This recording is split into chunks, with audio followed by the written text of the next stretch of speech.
Hi everyone, it's Bryn, your Mr. Scene 2017, and today we are continuing with Because of Winn Dixie. This is part of our Read It Out challenge for the month of March, and we are continuing with Chapter 5. So we've already done Chapters 1, 2, 3, and 4, and if you want to check those out, go ahead on over to my YouTube page. Chapter 5.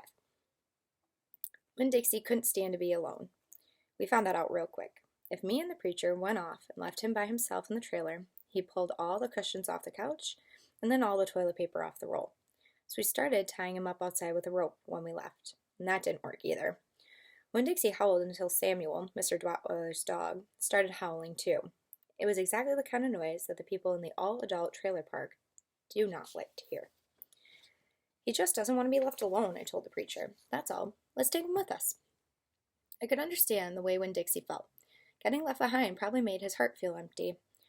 After a while, the preacher gave in, and everywhere we went, we took Winn Dixie, even to church. The Open Arms Baptist Church of Naomi isn't a regular-looking church. The building used to be a Pick It Quick store, and when you walk in the front door, the first thing you see is the Pick It Quick motto. It's written on the floor in very tiny red tiles that make great big letters that say pick, pick, pick, quick, quick, quick. The preacher tried painting over those tiles, but the letters won't stay covered up, and so the preacher has just given up and let them be. The other thing about the Open Arms that is different than other churches is that there aren't any pews. People bring in their own fold-up chairs and lawn chairs, so sometimes it looks more like a congregation is watching a parade or sitting at a barbecue instead of being at church. It's kind of a strange church, and I thought Winn Dixie would fit right in. The first time we brought Winn Dixie to the Open Arms, the preacher tied him up outside the front door. "Why do we bring him all the way here if we have to tie him up?" I asked the preacher. "Because dogs don't belong in church, Opal." The preacher said that's why. He tied Winn Dixie up to the tree and said how there was a lot of shade for him and that it ought to work out real good. Well, it didn't. The service started, and there was some singing and some sharing and some praying, and then the preacher started preaching. And he wasn't but 2 or 3 words into his sermon when there was a terrible howl coming up from outside. The preacher tried to ignore it. "Today," he said. "Ow!" said Winn Dixie. "Please," said the preacher. "Ow!" said Winn Dixie back. "Friends," said the preacher. "Yerp!" wailed Winn Dixie. Everyone turned their lawn chairs and fold-up chairs and looked at one another. "Opal," said the preacher. "Ow!" said Winn Dixie. "Yes, sir," I said. "Get that dog," he yelled. "Yes, sir," I yelled back. I went outside and untied Winn Dixie and brought him back inside. He sat down beside me. He smiled up at the preacher, and the preacher couldn't help it. He smiled back. Winn Dixie had that effect on him. And so the preacher started in preaching again. Winn Dixie sat there listening to it, wagging his ears this way and that, trying to catch all the words. And everything would have been all right, except the mouse that ran across the floor. The Open Arms had mice. They were there from when it was a Pick It Quick, and there were a lot of good things to eat in the building. And when the Pick It Quick became the Open Arms Baptist Church in Naomi, the mice stayed around to eat all the leftover crumbs from the potluck suppers. The preacher kept on saying he was going to have to do something about them, but he never did. Because the truth is, he couldn't stand the thought of hurting anything, even a mouse. Well, when Dixie saw the mouse, and he was up and after him. One minute, everything was quiet and serious, and the preacher was going on, and the next minute, Winn Dixie looked like a fiery bullet shooting across the building, chasing mice. He was barking, and his feet were skidding all over the polished Pick It Quick floor, and people were clapping and hollering and pointing. They really went wild when Winn Dixie actually caught the mouse. "I have never, ever in my life seen a dog catch a mouse," said Miss Norderly. She was sitting next to me. "He's a special dog," I told her. "I imagine so," she said. Winn Dixie stood up there in the front of the whole church, wagging his tail, holding the mouse real careful between his mouth, holding on to him tight, but not to squish him. "I believe that the mutt has gotten some retriever in him," said somebody behind me. "That's a hunting dog." Winn Dixie took the mouse over to the preacher and dropped it at his feet. And when the mouse tried to get away, Winn Dixie put his paw right on the mouse's tail. Then he smiled up at the preacher. He showed him all his teeth. And the preacher looked down at the mouse. He looked at Winn Dixie. He looked at me. He rubbed his nose, and it got real quiet in the Pick It Quick. "Let us pray," the preacher finally said, "for this mouse." And everyone started laughing and clapping. The preacher picked up the mouse by the tail and walked and threw it out the front door of the Pick It Quick, and everyone applauded again. Then he came back and we all prayed together. I prayed for my mama. I told God how much how much she would have enjoyed the story of Winn Dixie catching the mouse. It would have made her laugh. I told God if maybe I could be the one to tell her the story someday. Or I asked God if maybe I could be the one to tell her the story someday. And then I talked to God about how I was lonely in Naomi because I didn't know that many kids, only the ones from church.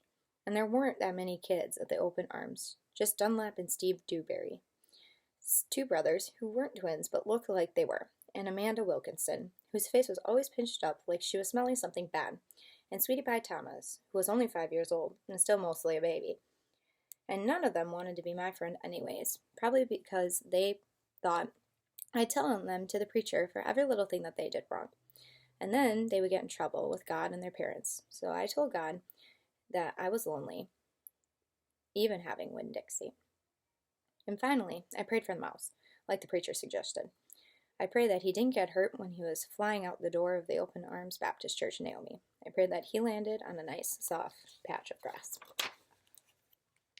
Chapter 6. I spent a lot of time that summer at the Herman W. Block Memorial Library. The Herman W. Block Memorial Library sounds like it would be a big, fancy place, but it's not. It's just an old house full of books, and Miss Franny Block is in charge of all of them. She is very small, very old woman who has short gray hair, and she was the first friend I made in Naomi. It all started when Winn Dixie was not liking it when I went into the library because he couldn't go inside too. But I showed him how he could stand up on his hind legs and look in the window and see me there, selecting my books. And he was okay as long as he could see me.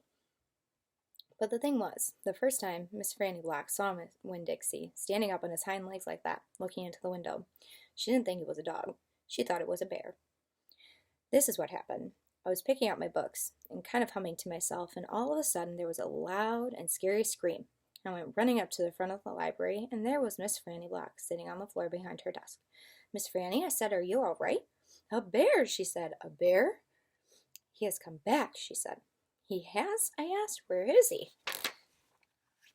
Out there, she said, and raised her finger and pointed at Winn Dixie, standing on his hind legs, looking in the window for me.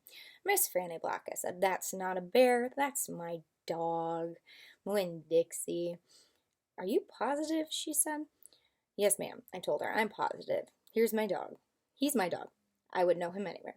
Miss Franny sat there trembling and shaking. Come on, I said. Let me help you. It's okay. I stuck out my hand, and Miss Franny Block took hold of it, and I pulled her up off the floor. She didn't hardly weigh anything at all.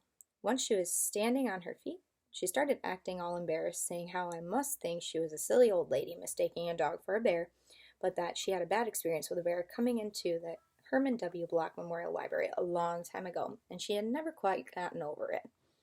Well, when did that happen? I asked her. Well, said Miss Franny, it is a very long story. It's okay, I told her. I'm like my mama, that I like to be told stories. But before you start telling, can Winn Dixie come in and listen too? He gets lonely without me. Well, I don't know, said Miss Franny. Dogs are not allowed in the Herman W. Block Memorial Library. He'll be good, I told her. He's a dog who goes to church. And before she could say yes or no, I went outside and got Winn Dixie. And he came in and lay down with a humph and a sigh, sat at Miss Franny's feet. She looked down at him and said, he most certainly is a large dog. Yes, ma'am, I told her.